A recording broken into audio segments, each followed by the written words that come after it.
बिस्मिल्लाहिर्रहमानिर्रहीम। लाखों करोड़ों दुरूदो सलाम मोहम्मद मुस्तफ़ा सल्लल्लाहु अलैहि वसल्लम और आले मोहम्मद पर। मैं हूं उमर दराज गोंदल। ज़िमनी इलेक्शन हुआ। ज़िमनी इलेक्शन के अंदर हुआ क्या है? क्या वाक़तन मुस्लिम लीग नून जीत गई है?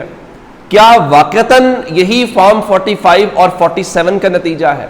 क्या तहरीक इंसाफ का वोटर मायूस होकर नहीं निकला?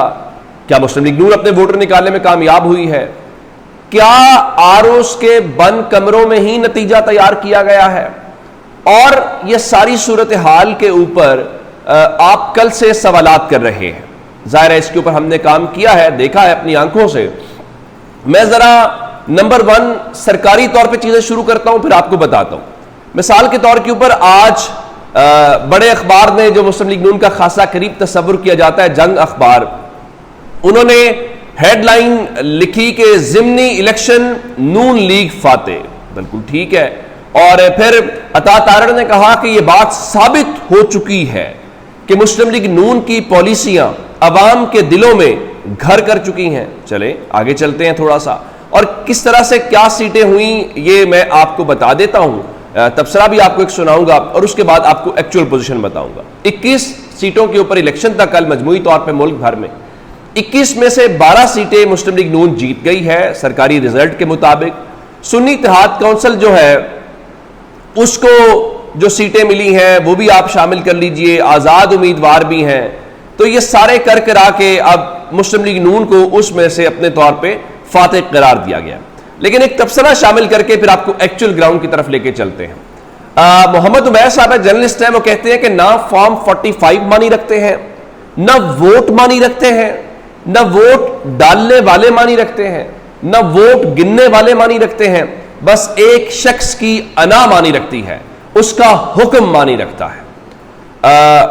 इस हवाले से अब क्या दावा है कि पाकिस्तान तहरीक इंसाफ ने ग्राउंड के ऊपर एक्चुअली कितनी पोजीशंस या सीटें जीती हैं?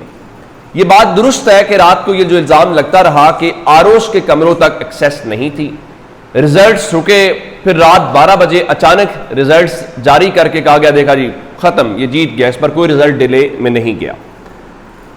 ये इन चीजों को झुटलाया नहीं जा सकता। अब यहां तक इस बात की बात है कि टर्न आउट कम था। ओवरऑल तो ज़िमनी इलेक्शन का टर्न आउट जनरल इलेक्शन जैसा नहीं हो सकता, यह सबको पता है। लेकिन क्या तहरीक इंसाफ का टर्न आउट कम था?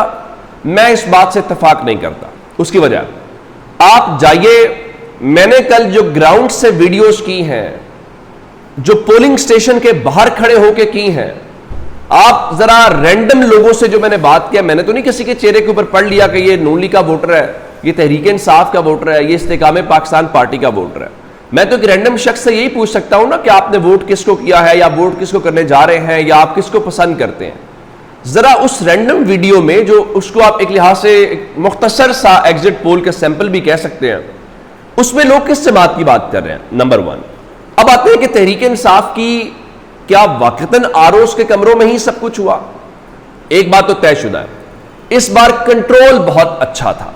वो जो सना बुच्चा भी रात बात कर रही थी, और इनका इस बार ये चीजें नहीं है। फिर मोनिस सिलाही ने एक वीडियो खवातीन के पोलिंग स्टेशन की जारी की, अगर तो वो अभी की वीडियो है, ज़ाहिर है उसकी ऑथेंटिसिटी चेक किया जाना जरूरी है। उसके ऊपर तो ठप्पे पे ठप्पे लगता हुआ दिख रहा है।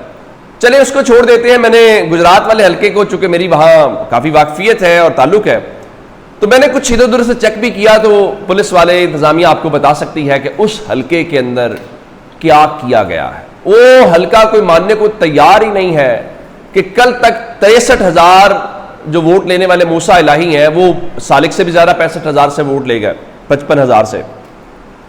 अब फयाज राजा साहब का दावा यह है, इलेक्टोरल पॉलिटिक्स के ऊपर उनकी खासी ग्रिप है और वो चीजों को कवर करते हैं।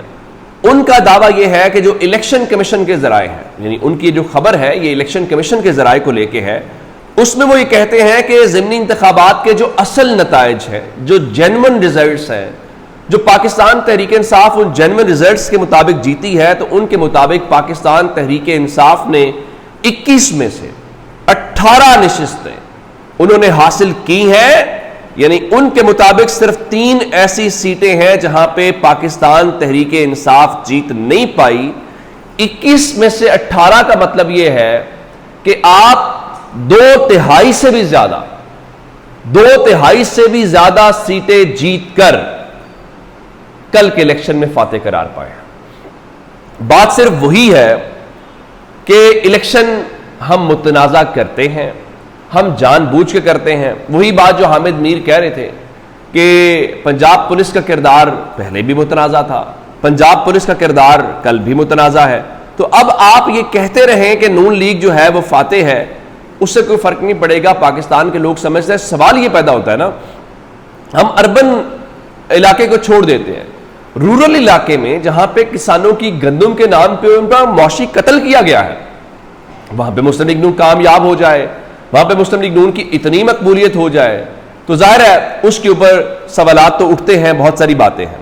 और एक और बात जो पाकिस्तान तहरीक इंसाफ के लिए भी है वो बाजोड़ वाली है, जहां पे जो रेहान ज़ेब के भाई मुबारक ज़ेब हैं, उन्होंने कौमी असम्बली और सूबाई असम्बली दोनों की सीटों के ऊपर इलेक्शन जीत लिया। मेरे ख्याल से तहरीक इंसाफ को भी अपनी गलतियों को ठीक करना पड़ेगा। ज़रूरी नहीं हर चीज़ को जज्बाती नज़र से देखा जाए। आपके उस शख्स ने आपके लिए जान दी थी तो आपको टिकट दिया जाना चाहिए था। आप एहतराम में दे देते, कोई बात नहीं है। अगर वो कमज़ोर कैंडिडेट भी थे तो भी दे देते, लेकिन वो कमज़ोर कैंडिडेट साबित नहीं हुए, उन्होंने दोनों सीटें जीती हैं।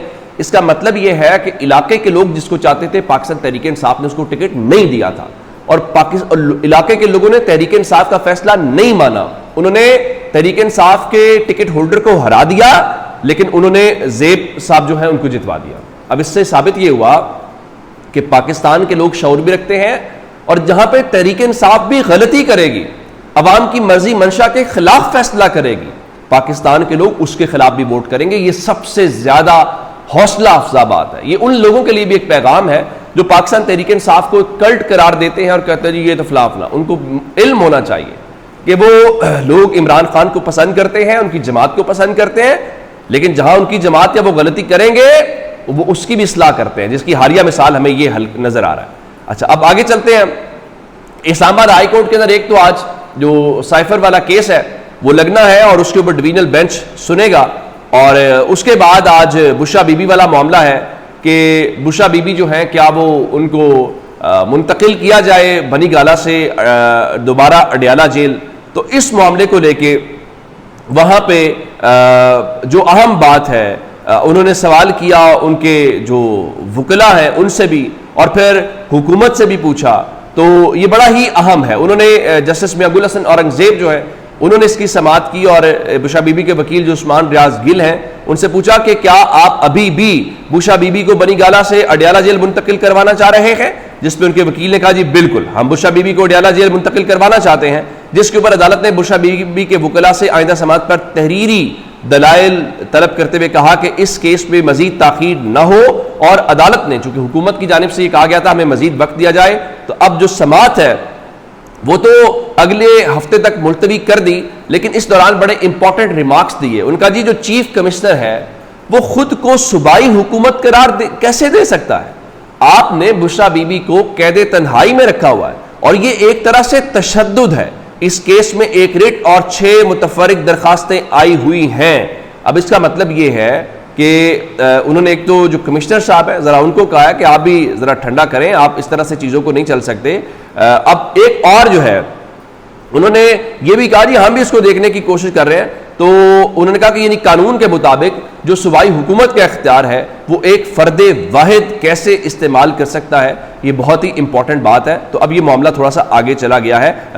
अब बज़ाहिर जो इस्लामाबाद की इंतजामिया है वो इस्लामाबाद हाई कोर्ट के सामने अपना केस साबित करने में कामयाब नहीं हुई। अब अगली बात जो मैं आपको बताना चाहता हूं वो आज की एक इंपॉर्टेंट डेवलपमेंट है, और वो इंपॉर्टेंट डेवलपमेंट ये है कि जो ईरान के सदर हैं इब्राहिम रईसी, वो अब से थोड़ी देर पहले पाकिस्तान पहुंचे हैं और उन्होंने पाकिस्तान के अंदर लैंड किया।